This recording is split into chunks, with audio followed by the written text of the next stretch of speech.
and welcome to the Big Fat Gay Podcast, where we love to talk about the things that are weighing on our minds. My name's Don Marshall. I'm a big chubby guy living here in sunny Hollywood, and today I am pretty much a piñata because we're just a few days after Halloween. We had no trick-or-treaters, so I am just pretty much stuffed with candy bars at this point. Oh, thank God. I thought you were being beaten by a tree. What I was thinking. A piñata pre-mauling. I'm the happy type of piñata, the one you want hanging in your living room. Never mind. Hi, my name is Dan Oliverio, author, public speaker, and certified chubby chaser. Today I feel like not really a piñata, but if we're talking about things being hung from trees, maybe a bird feeder. I don't know. I hate this metaphor. And I should have stopped. Okay, Dan. I should have stopped while I was well behind. Trevor, who are you? I'm Trevor. I'm Trevor Keyson. I'm a super chub, and today I am your post-election day boy. Oh, yes. right. And we don't know the results of this election because it's the past. Yes. Welcome We're to the past land where You're things the are future. Yeah. things are either the same terrible or they're a whole new kind of terrible. So nothing's changed? My name is Michael. I am a chaser, and much like Don, I am the piñata post assault. But I won't go into details. I'll spare you guys. But it's been a rough week in soccer world, and my leg. Oh wow! My leg is not injury wise, just sort of sliding on turf, sort of rug burn bleeding thing. Oh no! I assumed you were still talking about candy, and it was that. No, there's no candy involved. It's being beaten up. That was what I was going for. I'm just trying to imagine nice to have soccer to give you an excuse for the rug burn on your knees. I'm just trying to picture this soccer game where you have rug burn and you get beat up. Imagine doing like a baseball slide on a cheese grater. Ooh. That's sort of. I'm sorry. Where do you play soccer? Not there anymore. On a giant First and last grater. game on that field. Anyway, we're back. We're back. Welcome. Probably with plenty to send on to Patreon and our cutting room floor. By the way, Patreon. Speaking of which, thank you. Thank you. You're thank awesome. you to some new supporters. Some new patrons. And we've been getting some good content up there again. So it's a happy And thing. good comments on good It's content. not always the case. Don't get excited. Don't get excited. Yeah, we won't hold ourselves to that standard. I don't know. I think the cutting room floor is always delightful because we want us. Because it's usually you. If you want us without all of that, context and actually talking about stuff. Yeah, and making sensible points. But now you understand this podcast is basically Big Fat Gay Podcast light with 30% less Trevor. 30%. It all goes on there. Yeah. It's sometimes there have been times. There was one I was like, oops, all Trevor. I mean, we do all, I should put it this way. Cutting room floor is not everything I cut. It's everything I cut that's still worth listening to. Yes. So the rest of us That would be usually me. say things. The rest of us say things that are just, just get out of it. Just get rid of it. Yes. Anyway, so thank you to Patreon peoples. We're going to be putting more stuff up on there. We also have some minisodes coming up that we have planned.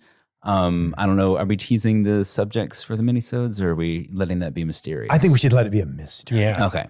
Well, stay tuned for the end of this month. And I know Trevor and I are going to want to do another cooking episode, probably Christmassy themed. Make a December. goose. Make a goose. Make a goose. Make a goose. Just a I whole goose. love Christmas goose. I don't think I've ever had Christmas goose before.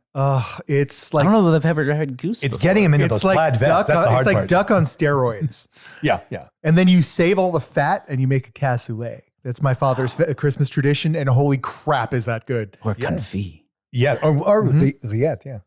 Anyway, so that's going to be coming up in December. So thank you very much, Patreon peoples. And now moving on to the good stuff, right? Yeah, we're going. It's pop culture. We have music for pop culture. Very now. sudden pop culture. What's in pop culture? If we ever do a video version, we have to have a choreographed intro to this music. I'm picturing a bunch of like cooked gooses kind of doing the single ladies dance. I'm picturing people coming out of the laugh indoors. And then they take off their little top hats and wave them with a You work on that, baby. Jazz hands, but goose feathers. Our pop culture is all feel good. It's some of our favorite people. Indeed. Starting Bubblegum. off with The Advocate with Harvey Guillén. Harvey Guillén, every time he comes up, it's you know that you've got something good coming down the pike. And the magazine, he's on the cover and he is recreating, I don't remember what, Album cover on Rolling Stone. Oh, yeah. Oh, that's- it was a Rolling Stone cover. Yeah. Anyway, Harvey has recreated this sort of famous cover. It's so good. It's him lying on this like pink sheet, the angle taken from above. If you know the image, then you know the image on a corded phone. Yes. A pink corded phone, holding a pink teddy bear, dressed in like a black bra and an unbuttoned like nightie. It's like a pink white satin pajama nightie set. pajamas. I remember when cords had phones and you had to crank them. Okay, they call it dialing. They call it dialing. I like the little black tuxedo bow tie on his shorts. I don't know. Yes. I think that's a nice touch. Anyway, that's not the whole point. That's just part of it. That's the most important part of it. Let's be honest. I mean, I was like, I was so excited when I saw that. Clickbait is what it is. Chaser clickbait. I think it's also just like we're in a time right now where there are so many fat people on magazine covers in a good way. Yeah. And They it's actually just get like, to keep their heads in these photos. Oh my God, yeah. And just like thinking about like, what is it like to be, I don't know, a fat little kid and like get to see all these awesome people on magazine covers and be able to like rip off the covers and like tape it up on your wall. Or chaser. Or a little Yeah. chaser. Yeah, I mean, and then he says that's like why he did it too. Is he's imagining like all the little Harveys out there who get to see him on the cover. Yeah. It's interesting breaking in down retrospect, thinking about like when I was a kid, but there was John Candy and John Belushi. Yeah. Like, Which I don't know about you, but I never aspired to be. no, never wanted to be John Belushi. John Candy had more of a nice guy vibe, but he was it.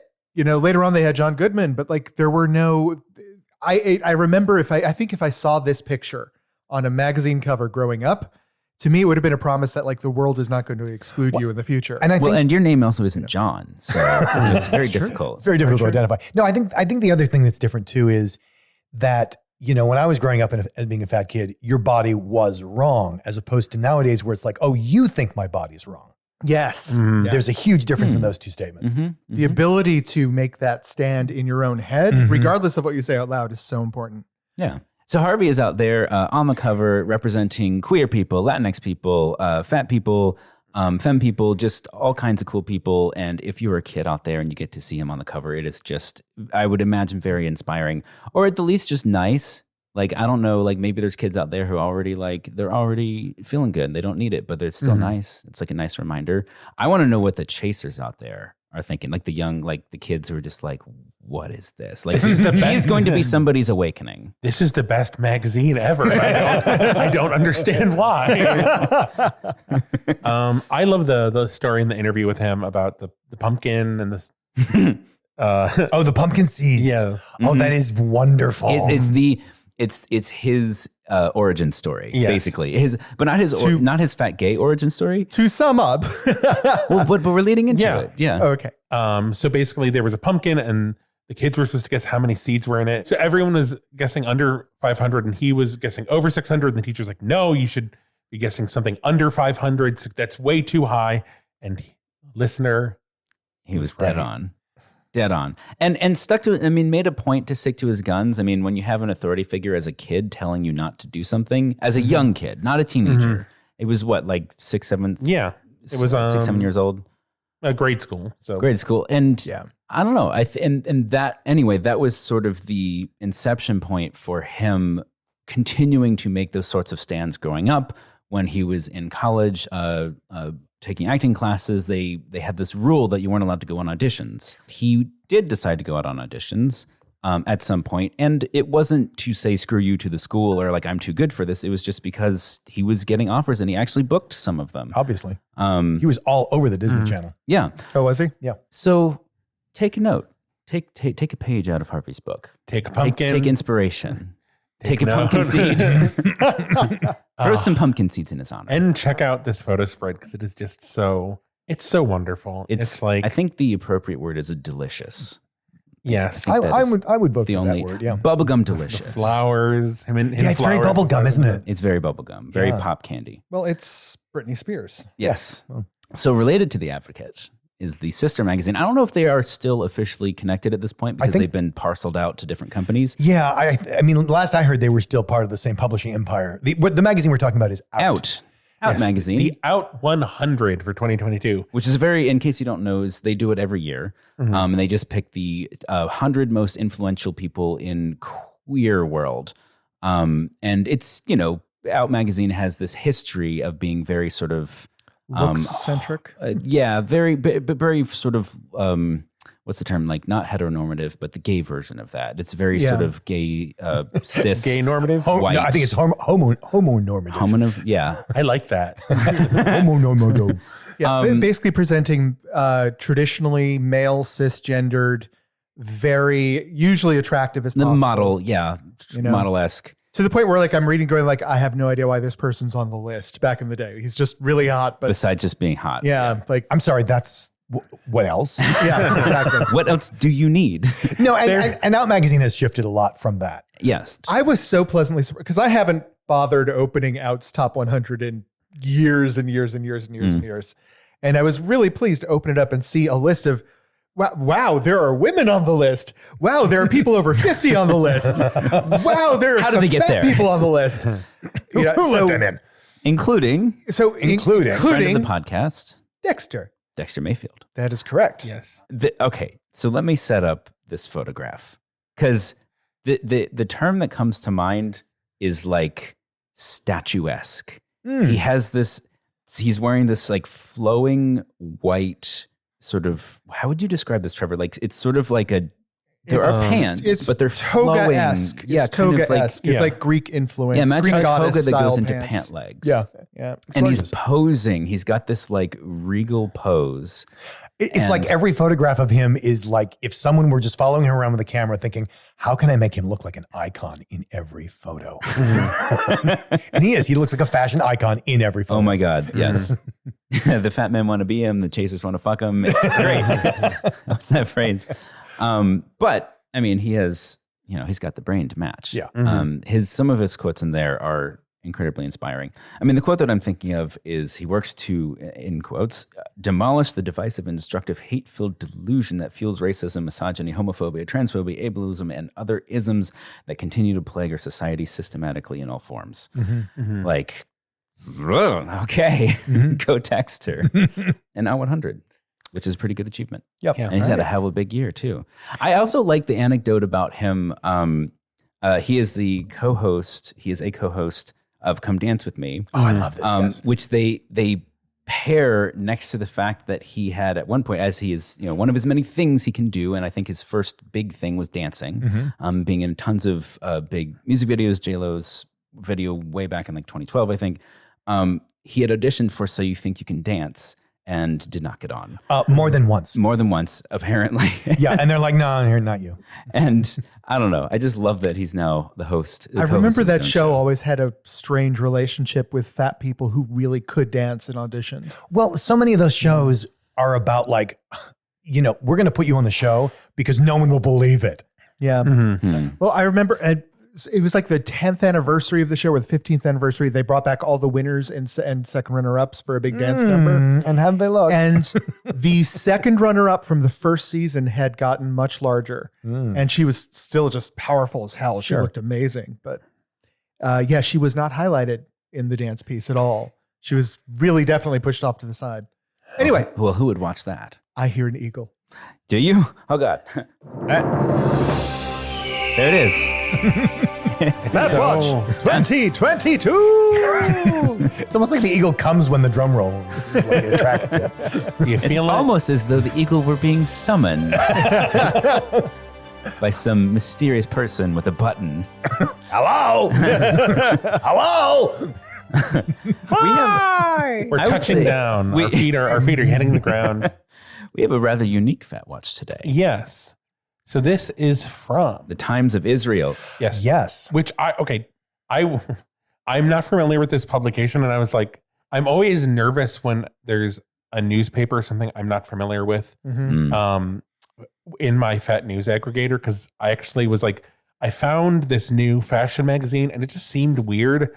And it's like, oh, this is like a far right fashion magazine. Ooh. So I'm not familiar Only with the American Times of Israel. flags? What, I'm not familiar with the politics, but I really liked this article.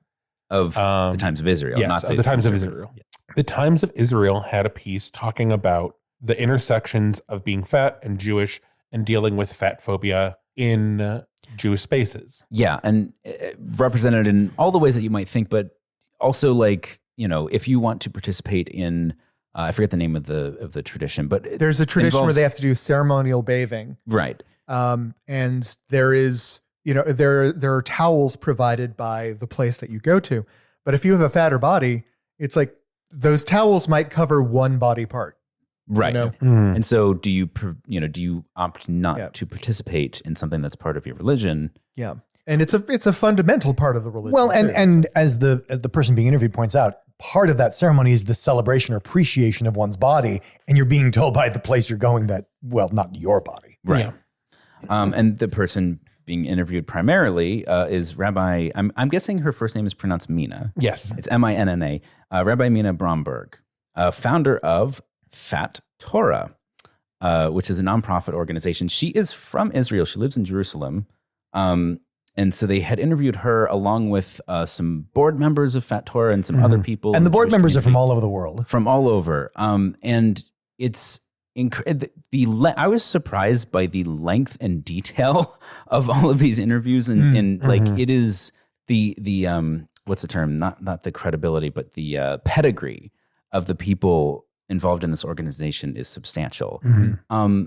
And they're basically creating a space for fat people to be Jewish and for Jewish people to be fat and for it to be safe to do those things and to help educate. And they were founded right before the pandemic. So of course, we're able to find survival by having like online courses and training seminars.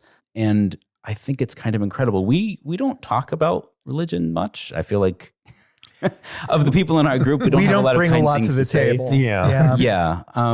But I think this is kind of incredible because obviously it does affect a lot of people. And being fat in a religious sect that tends to withdraw from society can be difficult. So like I did an assisted weight loss program at a hospital at one point.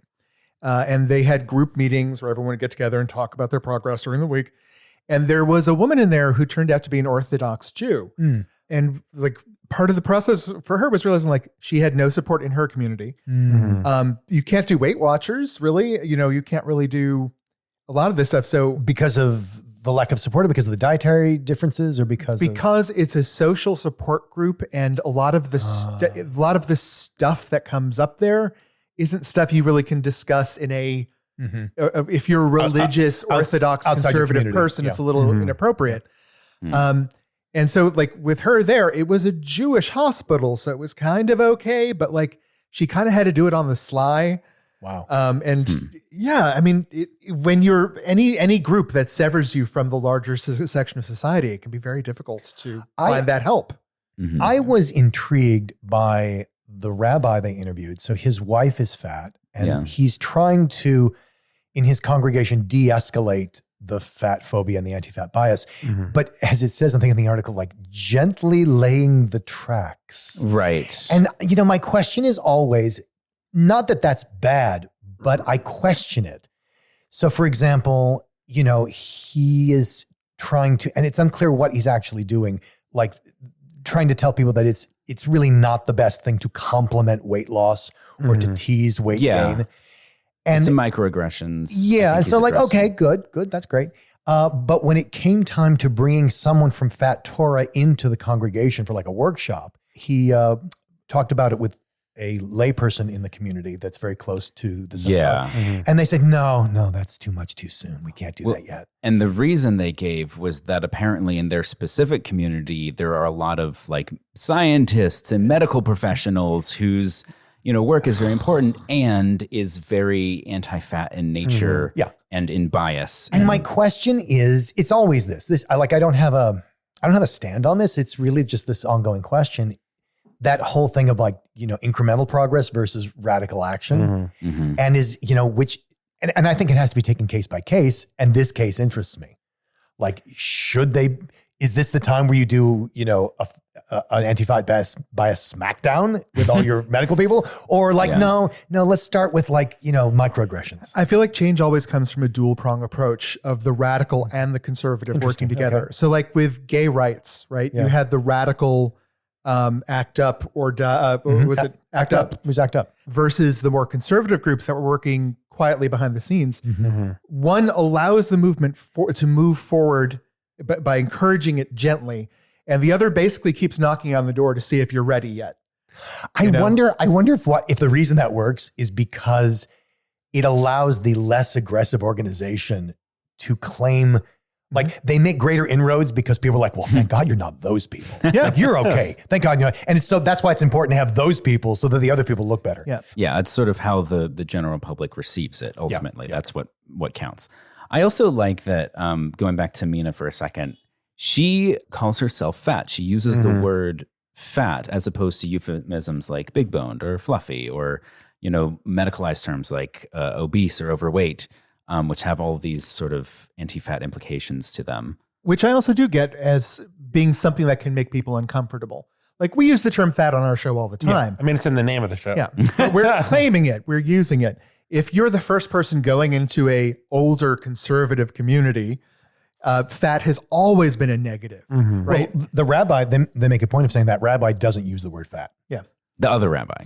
Right. She is a rabbi, but yes, the one you were talking the one I was talking about who's like, I don't know if we're ready for that. Yeah. I mean, can you imagine going up to like some, a 71-year-old woman sitting in one of the pews and say like, would you like to come to a fatness workshop? Oh my God, Granny will rip your head off. Like, Well, and beat you with it. I never mind. I won't say this because it's going to make people mad. I feel like we should mention that both Michael and I are Jewish. Yes. In background. Well, so. and yeah, I always have to sort of qualify it and say Culturally, you're culturally culturally. Yeah, I Jewish. guess that's the term. There was a different one I was going. And but same deal with me. I've been to temple like maybe less than 10 times in my entire life. So. I mean, I think it's interesting just Trevor, are you Jewish? Because you can't talk right now if you're not. regarding, fat and using fat, like, so, Google came out with their guidelines for plus size customers, which NAFA worked with them to develop. And, NAFA was insistent on using fat, but Google's like, oh, we found that people prefer plus size. Which I was thinking about recently and just like if it was like, well, not plus size clothing, it's fat clothing or just like fat models. And just like, I can see why people would not. It just brings baggage. Yeah. It brings a ton of baggage. It is not a word that doesn't carry extra meaning. It's fat with extra meaning. Yeah, but by segregating the word, you perpetuate that. Yeah. Yeah. But right now, using the word in a positive way is a political act. Yeah, it is an act of. I mean, I want to say you're wrong, but you're not. Act of resistance. Yeah, I mean, I've been using it for a long time, but one of the things I look at, if I'm And Dan's not political. I'm sort of an accidental fat activist, which I'm occasionally reminded of. But because that's not how I got into the space. I just got into the space to help chubs and chasers have better relationships. That's where I come from. Monster. Yeah, and then all of a sudden I got called like a fat activist. I'm like, okay, if you say so. I noticed that it is definitely a dividing line when a fat person can't say fat or when a chaser can't say fat. I think when a person can't say fat, I'm like, this is going to be a thing. But I think it's different when someone is so definitely in the community but can't say the word. Yeah, that's what I'm pointing to. I'm thinking of the guy that I had dinner with our friend Elijah, who just like couldn't say fat. And I was like, please just say fat, because he was using all these euphemisms, and it was so Painful. and just weird. Was he fat? No, but he had members of his family who were bigger. Oh, I see. I see. Yeah, fluffy is your favorite one. I have to admit, I think I adjust my language depending on where the person I'm talking about is, whether or not they're present. Like, if they're comfortable calling themselves fat, I will call them fat. If I can't imagine them doing that, I adjust the language for them, even if they're not there. Yeah, I don't do that specifically because I want to empty out the word. I want it to be just like yellow or rectangular or, plant. It shouldn't have those meanings. I feel like I can bring that meaning for myself. I can't throw it on someone else. I think that's what I'm getting at. I get what you mean. So thank you, Yes. to Mina and to the organization Fat Torah. It's super, super cool and more unique. Yeah, Fat give Watch them this year. Give them a follow. And now, apropos of nothing we've talked about so far, on to our main subject.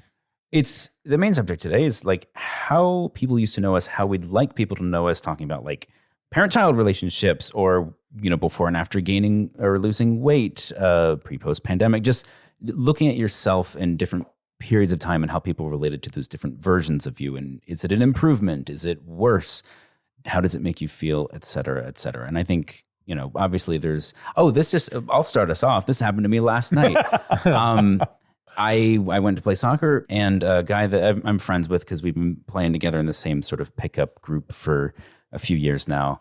He has always been one of the I would say he's like normal sized as opposed to athletic thin. So on a soccer field, he sticks out as being a little bit fatter. I've seen, by the way, some very, very good fat soccer players on that field, like not professionals, just like really good players. Anyway, we were warming up before the game, and he was like, "How do you do it, man?" Because he hadn't seen me in a few months, and he was like, "How do you do it?" And I was like, "What are you talking about?" And he was like, it's crazy. Like, a couple months ago, you have like a belly, and like now your hair, like you look great." And I was kind of like, thank you and fuck you. I said, I was like, if you say so, like, yeah, sure, if you say so. And he's like, how do you do it? And I was like, I guess just don't get injured and then you can keep playing. And I don't know. I haven't been actively trying to lose weight, but it's sort of a byproduct of getting regular exercise in my case. Yeah, and it was weird. Oh God, I have a whole insert for this, but it's not appropriate. I just kind of imagine you like kicking a soccer ball in his face and like running away. Well, what I hate about it is it's like, quote unquote, successful weight loss is when your body just loses fat. It just does it, and you didn't do anything for it. And that's how it works. And sometimes that it's happens. the only way it sticks. Well, then sometimes it happens in adolescence. Sometimes it happens later in life. But this idea that you are doing something and that more importantly, you should be doing something. Yeah. I mean, and this has the extra connotation of being effective at the sport that you're playing. Like you feel less effective if you're carrying more weight and you're slower. I don't know. I mean, the funny thing for me about it was that I didn't really see that change. Like I had to take a 4-month break from any exercise because I was injured, and I did gain weight during that time. And I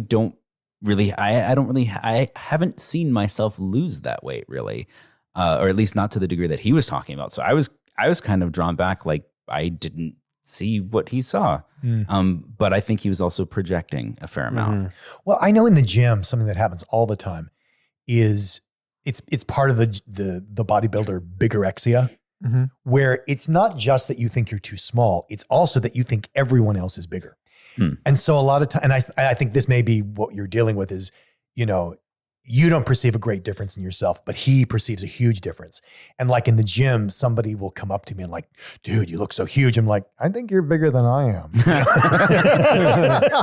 But neither of us knows who's right because we both think we're small. Right. The comparison. Interesting. It's interesting. Like for me, the issue usually is when someone pins down who they think I am to a different period in my life. Oh yeah. And keeps trying to force me back. Like my mom is unable to see me as being anything but a 14-year-old. Yeah. Everything I did when I was 14 must be the thing I still do now. Yeah. Which I think is a pretty universal complaint a lot of people have about their parents. I think the only difference is what age parents freeze you at. Yeah. I'll throw you a curveball here.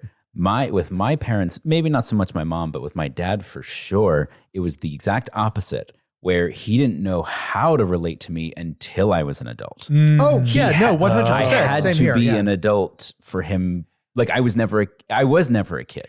I was a creepy, mature teenager. Creepy, mature. I'm sorry, treating children as adult is my whole child care package. What should we discuss today, Timmy?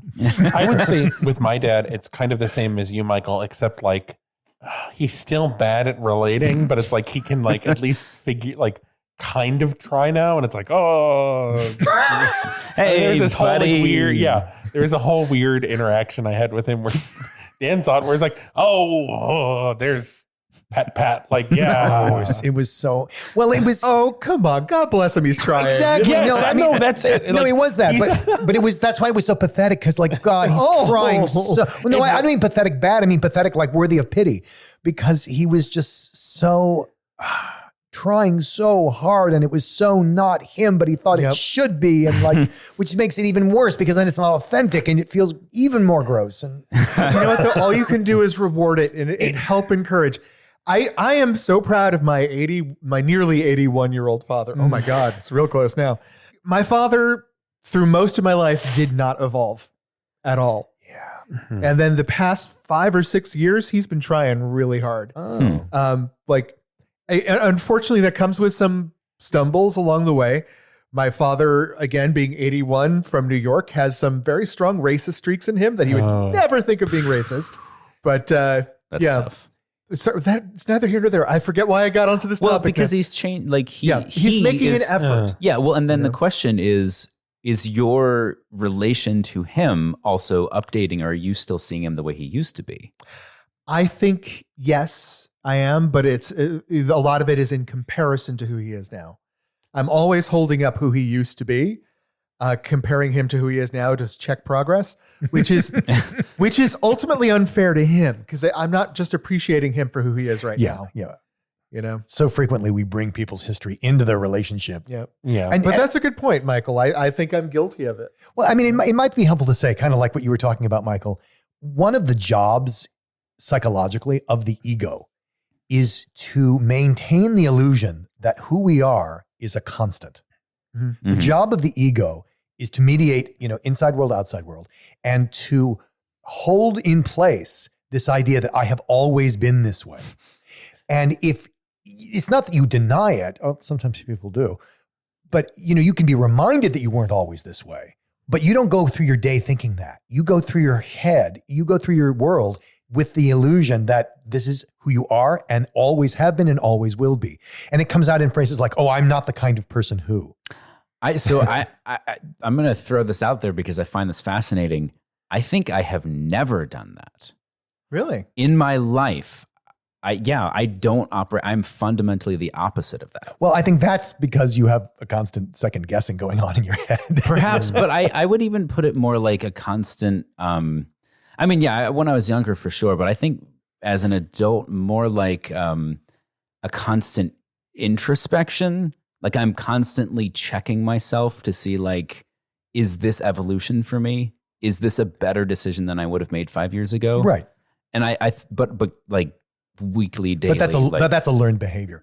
And it's part of, I think, what's been your psychological journey and therapy of because if you don't check the ego, it will lead you into places you don't necessarily want to be. And that's part of therapy. That's part of evolving as a human being is like, oh, I have this mechanism in my head that thinks that I'm always like this. Mm-hmm. And I think everybody has different levels of sort of a natural introspection. Yes. God bless my dad, but one of the reasons why he never evolved is my father has an absolute 0 in his introspection stat. Like it just, everything is a critical botch with him when it comes to introspection. But only because you can't have a negative in that stat. Well, yeah, exactly. Well, what I think is interesting is I think it's a very masculine trait. One of the things you ascribe to masculinity. Very much of his generation too. Yeah. Well, because it's one of those things that go with quote unquote masculinity. And it's one of the biggest characteristics I find when I deal with chasers is the level of introspection is often meant with the same level of fear. Okay, that makes sense. Interesting. Much less so with chubs, because chubs are always told that they're flawed and should be looking at themselves and correcting who they are. So they grew up in that conversation. Chasers have grown up in the conversation of don't admit to anything. Trevor, in your experience, how That's introspective are really chasers? interesting. I think it really depends on how. I don't really know what word to use here. What level they are? Yeah, like what level they're at chaser wise. It's like a D&D metaphor. How Yeah. I think the less at home they are with being a chaser, the less introspective they tend to be. Oh, of course, yeah. Which comes first, though? Which is why, like I said, if they get to me, there's usually something that like they're not working on and want to, or just not working on. I feel like there's a relation to kink there. Yeah, like there can be. I had a bunch of friends in the BDSM community that were so in their day-to-day lives were so just balanced, zen, laid back, and easygoing. And it felt like they'd gotten there because they had to work through their issues with their own kink and what that meant to them. And I would point out though that particular kink of BDSM is today one of the most widely accepted, embraced, and normalized. yeah, But if you have a kink that isn't, and I can think of only 100, if you have a kink that isn't, you don't want to look at that shit yeah, absolutely. because there couldn't be any good news there. That's Man. interesting. I hadn't really thought about that. I am curious. I don't know, because I was thinking when we talked about doing this, I was thinking a lot about my mom and kind of like our relationship, kind of around body stuff and how that's changed. And I think even like since doing the podcast, but like I don't know, episode 2 of the podcast or whatever, talking about my mom having this whole thing about like, well, I'm uncomfortable with your size now. And I'm willing to compromise by saying you should, lose enough weight till you were at the previous size I was uncomfortable with. It really was. And she thought this was a legitimate negotiation that she had a role in. Compromise. And just like how, like, She's not there anymore. She's not there anymore. Yeah, she's not there anymore. Yeah, she's but much like better. how she's at a point now to where like, so that was a real conversation we had. And now she's like, why are people attacking Lizzo? Which, Trevor, she doesn't listen to the podcast. This is all from you. Yeah. And I think even just from like, I don't know, seeing Lizzo be amazing and seeing someone beautiful and amazing and talented being attacked for her appearance. And also Lizzo. Yeah. This is interesting. And this is an interesting observation to me because after the movie Piggy, I remember saying on the podcast that I don't ever remember having the experience of having feeling like someone else owned my body that way. But when you're talking about this, no, my mom always reacted that way to me. Like my body was hers, a personal reflection on her, and needed to be corrected so that she would look better. Yes. Well, and you see that too with like gay people. Like, I'm fine with you being gay, but don't tell anyone because I'll be embarrassed. Exactly. I mean, that was always kind of, I think, everything with my mom and, all of me, all of the super Trevor-y things that make me Trevor is like, I'm fine with it, but I'm not fine with how it reflects, like how other people will judge me for whatever thing, which obviously is not the case anymore.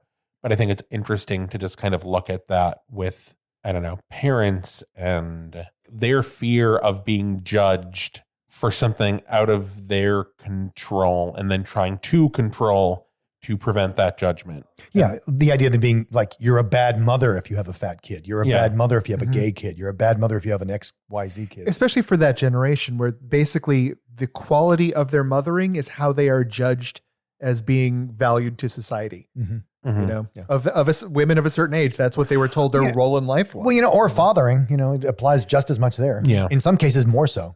Oh yeah, did you raise a sissy? Did you raise a sissy? Kind of thing. Why isn't your son at the ball game? Ugh.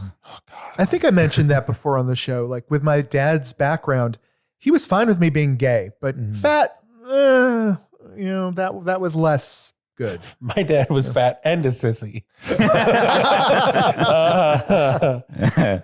And straight. Yeah. And somehow still straight. I think the largest way this impacts my life is we've talked about the phenomenon largely noticeable in chasers and chubs too, I think, of like that delayed maturity. Like 5 to 10 years behind the curve. 5 to 10 years behind the curve, which is dead on, at least in my case. And basically like moving to LA in my early 20s, 21 years old, essentially being the sort of emotional and societal maturity of a 13-year-old. Mm-hmm. And then, how old were you when you moved to LA? 21. Yep. And so the growth that I went through from 21 to say 30 or 29, and the people that I met along the way and the way that they regarded me through those different sort of eras in my life it's just been chaotic. And I think the one thing I've noticed is that the people that I met around the same time that I met, I think all three of you actually, like my early, like 24, that was like right at the tipping point of kind of the current version of myself, like growing into. Yeah, I can see that. But like that, 6-year period of me sort of iterating and growing and changing and trying to improve and all that stuff, like I would say substantially different. I mean, I'm still me. Well, the people we invite into our lives really help shape the next person we'll become. All the people in our lives are molds in a lot of ways that either help us grow in good directions or help us truncate bad ones, or grow in bad directions and truncate good ones. Well, and so it's a matter of picking the right people to help shape your life with you. And having to educate people that you're no longer the person they think you are. Yeah. So like that happened with somebody that I met there's a whole complicated story here that we don't need to get into, but basically was one of the primary people that sort of ushered me into LA when I first moved here. So like very influential figure, well established in the film industry, but sort of an unhealthy relationship. It was sort of vaguely sexualized and not necessarily my idea, but I didn't say no. It was like that sort of gray area thing. And then as I got older and older and kind of like realized I have a lot of issues I need to work out and started working them out, realized that this person made me more and more uncomfortable to be around. Until really I just stopped communicating with them because they couldn't see me any other way. And eventually he asked me, we got back in touch a couple years ago and we had like a lunch, and it was kind of great because I had sort of grown up in quotes and he was still him. And so it was like, oh, let's talk, let's communicate, let's take this in a different direction. And then it was still that kind of awkward thing afterwards of like me looking at him saying, you're making inappropriate comments about me and I don't like it. And you're sort of implying that you want some kind of, even if it's just sort of a playful sexual banter here that I'm not comfortable with, I have no desire to do, and I have never led you to believe that this is my thing in the last few years, in the last 8 years. And so I just stopped. And recently, like a couple months ago, he finally wrote me and was like, what happened? Like, why did this happen? And I just laid it all out. And I said, like, these are all the things, this is all why. And he said, he went silent after that. He didn't even respond. He just said, good to know. Yeah. And then like a month later, he wrote me and said, hey, like, I want to try this again. And I was like, okay, we can do that. Just so you know, the friends that I choose to have in my life don't sexualize me inappropriately. And if you think you can handle that, then we can try this. Never responded. Oh no! And I don't care. Like, I think that's a win for everybody. I mean, literally for him too. It was like, oh, I can't do that. Well, all right, I'm not interested in not sexualizing. There we go. You, and it's so simple, but it's just so fascinating because, like, even as recently as 3 or 4 years ago, that would have sent me around the bend. Oh, right. Okay. And so now I'm much more at peace with it, and I get to sort of be an active participant in my own decision making and choosing who's in my life and all that stuff. And it's like, it's nice to know that I have that power. I did not think I had that 5 years ago.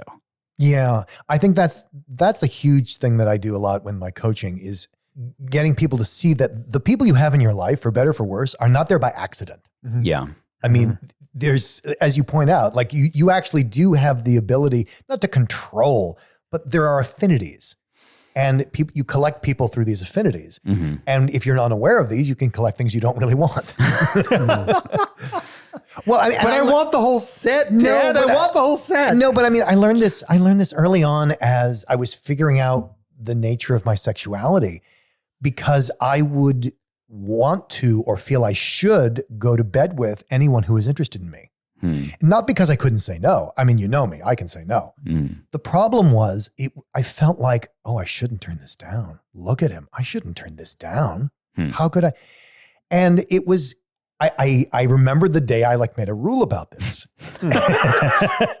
And it was like this, how you have those little voices in your head. You're just like, you should, Dan. And the voice in my head was like, don't pick up what you don't want. Rather than picking up something you don't want, knowing you don't want it, and then being in the mess of like, oh God, how do I not get what I already picked up? like who made that problem? I did. Shit. And I think there's a lot of that or a lot of flirting that goes awry is because people are so flattered to be flirted with that they flirt back, or that they think they should be flirting because that's their currency. Or it's like an obligation. Like, oh, you gave me a compliment, I have to give you one back. And then it just becomes this reciprocation that you didn't intend. Well, and then, and believe me, you're not doing anyone any favors because I am the king of like, did they just say that because I said something? Did they compliment me because I complimented them? Oh, crap. Well, we could go on. I think this is quite a fascinating subject. Maybe we'll circle back for a part 2. But we're getting to that. We're getting to the witching hour. We're about to turn into pumpkins. We have a tip for this week. I love this tip. Yeah, this tip is from Dan. So I've been following this fat couple, and they are the plus size travel couple. Yeah. Plus size travel couple, and they go everywhere, and they are both fat, and they are wonderful. And they gave this tip, and I've done a lot of traveling. I've done a lot of traveling with Trevor, and my jaw was on the floor when I read this tip. Okay, here it is. Pick a hotel that is near one of those tourist bus tours, the hop on, hop off bus tours that every major city has that has a tourism industry. And typically sometimes they're these double-decker buses, but it doesn't matter. The point is you can get on and get off. And so the idea is you book a hotel that is a quick walk from one of their stops. And then you don't have to worry about cabs. You don't have to worry about like renting a car. You can just hop on the bus, and they usually have all these different routes. So it takes you all over the town, all the places you want to see. You're going to probably meet people because they're on the tour with you. And I thought it was just the best idea to get, I've done a lot of traveling by myself, which is a blessing and a curse. And it's just a wonderful way you get to meet people, you get to see the sights. And if you're traveling with a fat person who's got some mobility challenges, what better way to have like a bus at your beck and call? I love this tip. That's really, really smart. I would not have thought of that. No, like I said, my jaw was on the floor. Plus size travel couple, you should follow them. They have all kinds of fun adventures. They log them all. They give you tips. It's good stuff all around, especially if you're interested in travel. Oh, and they are collecting opinions and participation for maybe doing a group tour sometime. Ooh. And so they're like, where should we do this? Should we do this? Should we do it on a bike? Should we do it on a trike? Should we do it on a plane? Should we do it in hot air balloons? Fat people in hot air balloons are just a natural mix. If you check them out and reply to this, tell them that the Big Fat Gay Podcast sent you. Yes. I want to know what they say. All right. Oh God, I really have to pee, and I'm trying to decide if I should wait for us to do the bit. I think I might be able to. So let's just go. Okay. So our bit today, we're going to talk about, each of us has a little something that we used to do, or that we used to be, that we are no longer participating in or being. So like, for example, my own. When I was younger, I was quite good at trampolining. Oh. I really enjoyed trampolining. Bumbles bounce. Well, it was because I was young enough to really enjoy it, but I was a fat kid, so I had the weight and the mass to get some serious height. So I was the right age to have the joy of it, and had the body for it that most people of that age would not be able to really love. If you can trick your bully into getting onto the trampoline, you could bounce them into the atmosphere. There's a lot of kids, a lot of bullies in the atmosphere. Yeah. So now, I have, I've talked on the show before, I have a goddaughter that's 8. And like they have these trampoline parks now for kids. And I just look at these things and like, I'm above the weight limit for them, but God, I would love to go jumping on that. But yeah, it was something as I got older, I sort of got aware that my body was jiggling in a way when I was doing it, and got increasingly self-conscious. So I stopped doing it more because of self-consciousness not the weight rather limit. than safety concerns. Yeah. And now it's gone. Oh. Well, Dan. I guess it's my turn. This is about taste. Okay. So there was a time when I actually liked fast food, and I don't know what happened. And I don't like this isn't some sort of like humble brag or virtue thing. It's like I just don't like the taste of fast food. Like, how do you not eat fast food? It's like I don't like it. What I picked up instead, though, was a very, very devoted taste to alcohol. So if you think this is virtue signaling, it's not. It's not. Well, it took you a while to get there. It took because there was 30 years in between. But yeah, no, I used to be all about Jack in the Box. I love Jack in the Box. You like the occasional stray chicken nugget now. Yeah, mostly because I'm dying of hunger coming back from the doctor's office in bumfuck that we go to. And I was like, I need food. All right. It's not food, but it'll make me less hungry. I literally can't eat McDonald's burgers anymore. I get sick. Trevor, what you got? mean, there's just, I feel like so many things. I don't know, keep being a fat person talking about food.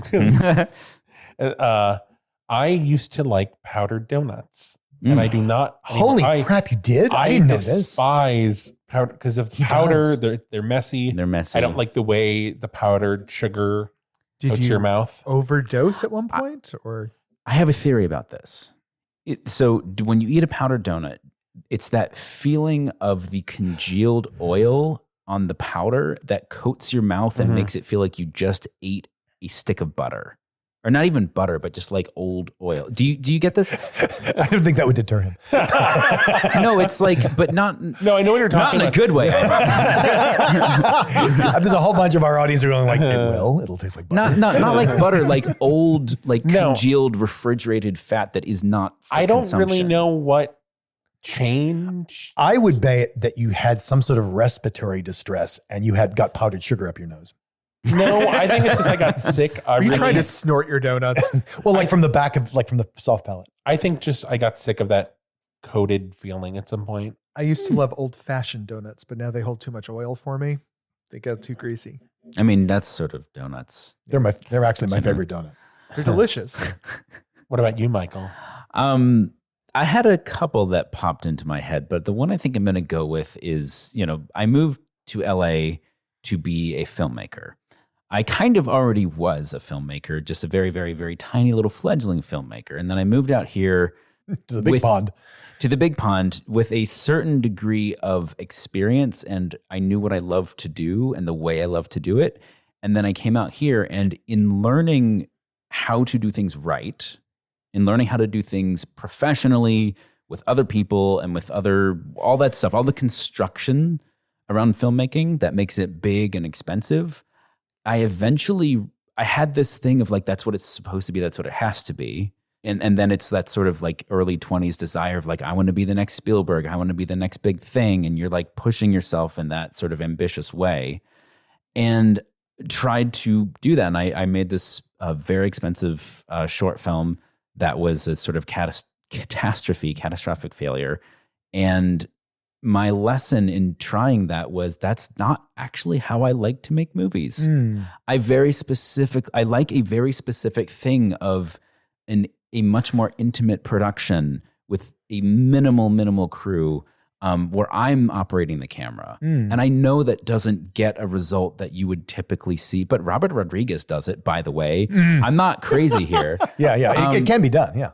It can be and frequently is. And that's not to say that there's not a fantastic way to make a movie in the other more traditional methods, but it took me a long time to realize that I was making myself miserable doing it the way that other people expected me to. Okay. Anyway, so now listeners, you've learned a lot about us, our likes, our dislikes. Are your bladders ready to explode? I know mine is. Tell us. Where can they tell us that? Tell us where they can do it. Where did they explode? We're on Instagram and Twitter as @BigFatGayPod. We're on Facebook as the Big Fat Gay Podcast. Your bladder's going to explode there too. Don't worry. Leave us 5 stars on everywhere. 5 drips. I remember when Trevor's bladder wasn't going to explode. Subscribe to our Patreon and get exclusive episodes. that aren't about bladders exploding. See the articles we talked about at www.bigfatgaypod.com. Go to the bathroom now.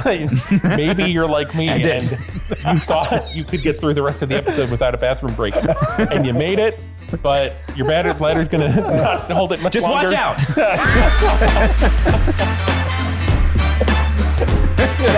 I saved him. I saved him. That was the ending for the ages right there.